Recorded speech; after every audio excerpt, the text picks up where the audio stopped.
அநேகருடைய வாழ்க்கையிலே மனதிலே ஏதோ ஒரு துக்கம் நம்மளை வாட்டி எடுத்துக்கொண்டே இருக்கிறது. மேலே போகலாம் என்று நினைக்கிறோம், ஏதோ ஒரு காரியம் நம்ம கீழே இழுத்து கொண்டே இருக்கிறது. நாம் என்ன செய்வோம் என்று தெரியவில்லை. அநேகரிடத்தை சொல்லி புலம்புகிறோம், ஆனால் அந்த புலம்பலுக்கு ஒரு விடுதலை கிடைக்க மாட்டுகிறது. இல்லை, என் துக்கத்தை யாரிடத்த போய் சொல்லுவோமா என்று நினைக்கிறோம், ஆனால் அவர்கள் 10 பேர்த்து போய் சொல்லிவிடுறார்கள். அதனால் என் மனசுடைய வாழ்க்கையில் மேலே போக முடியல, கீழேயும் போக முடியல, ஏதோ ஒரு துக்கம் மாட்டிக்கொண்டு இருக்கிறது. அப்படி அநேக பிள்ளைகள் நாம் நினைத்து கொண்டிருக்கிறோம். அநேகர் என்னிடத்தில் சொல்லுவது உண்டு. எனக்கு பிரியமானவர்களே, இப்படித்தான் ஒரு சின்ன ஒரு கதை எனக்கு ஞாபகத்துக்கு வருகிறது.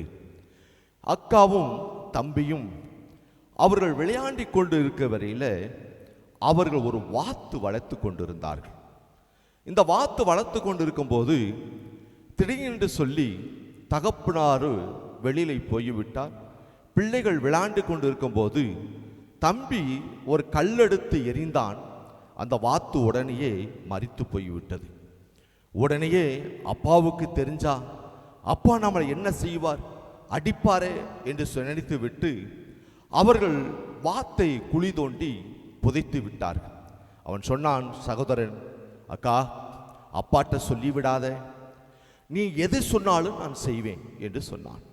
உடனேயே இந்த சகோதரி என்ன செய்கிறார் என்று சொன்னால், அவள் தன் என்னென்ன வேலை செய்யணுமோ எல்லா வேலையும் தம்பியிடத்தில் சொல்லுவான்.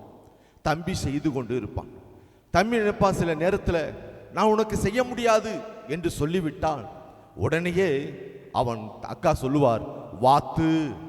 அந்த வாத்துன்னு சொன்ன உடனே இவனுக்கு பயம். ஐயோ, இந்த வாத்து அக்கா அப்பாட்ட சொல்லிவிட்டார் என்று சொன்னால் அப்பா என்னை அடிப்பார்களே, திட்டுவார்கள் சொன்ன ஒரு பயம். இப்ப நாளுக்கு நாள் இவருடைய சரீரம் சோர்ந்தடைய விட்டது.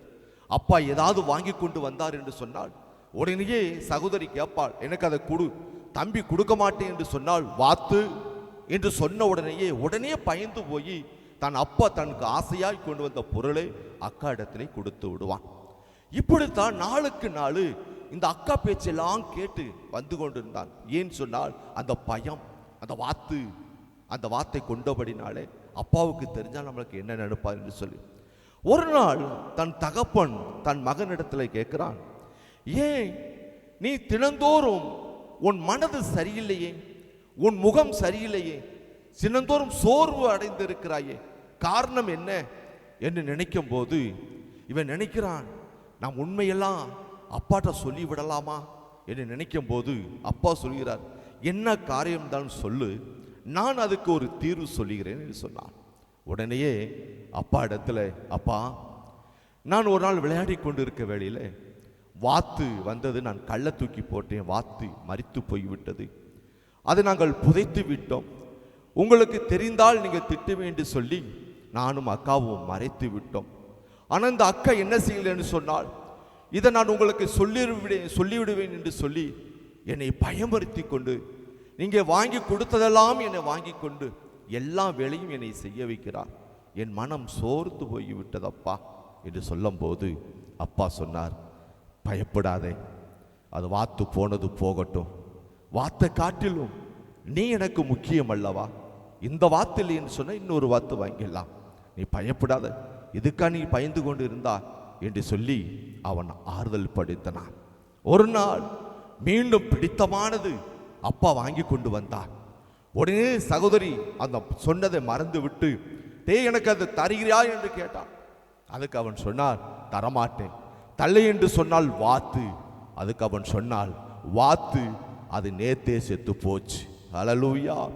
என்று சொன்னால் தன் தகப்பன் இடத்துல தன் தவறுகள் ஒத்துக்கொள்ளும் போது நாம் தகப்பன் மன்னிக்கிறவராக இருக்கிறார். அதே போலதான் நம்முடைய இயேசு, வருத்தப்பட்டு பாரம் சுமக்கிறவரே, நீங்கள் எல்லாரும் என்னிடத்தில் வாருங்கள், நான் உங்களுக்கு இளைப்பாறு தருகிறேன் என்று சொல்லி மத்தேயு 11:28 சொன்னார் அல்லவா. எனக்கு பிரியமானவர்களே, இனி பயத்தில் வாழ்ந்து கொண்டு இருக்கிறியா, துக்கத்தோடு வாழ்ந்து கொண்டு இருக்கிறியா, அவமானத்தோடு வாழ்ந்து கொண்டு இருக்கிறியா, என் வாழ்க்கை யாராவது, என்னுடைய பர்சனல் வாழ்க்கை யாராவது தெரிஞ்சியா, என் வாழ்க்கை என்ன நடக்கும் என்று சொல்லி சோர்ந்து போய் இருக்கிறையா? இயேசுவிடத்தில் வா, இயேசுவிடத்தில் சொல்லு, இயேசு உன்னை மன்னிப்பார். ஆனா என்று சொல்லி நம்முடைய வாழ்க்கையை, நம்முடைய பிராபலத்தை நீங்கள் யார் எடுத்தால் ஒரு இடத்துல சொல்லுங்கள், ஒரு 10 வருஷம் கழிச்சு பார், 10 பேர் காட்சி தருகிறேன். ஆனா இயேசுவிடத்துல உன் வாழ்க்கையை சொல், உன் வாழ்க்கையை ஒப்பு கொடுத்து பார், உன் வாழ்க்கை என்ன நடக்கும் என்று சொன்னால் இயேசு அதை குறித்து மறக்கிற தேவன், அதை குறித்து அதை நினைக்காத தேவன்.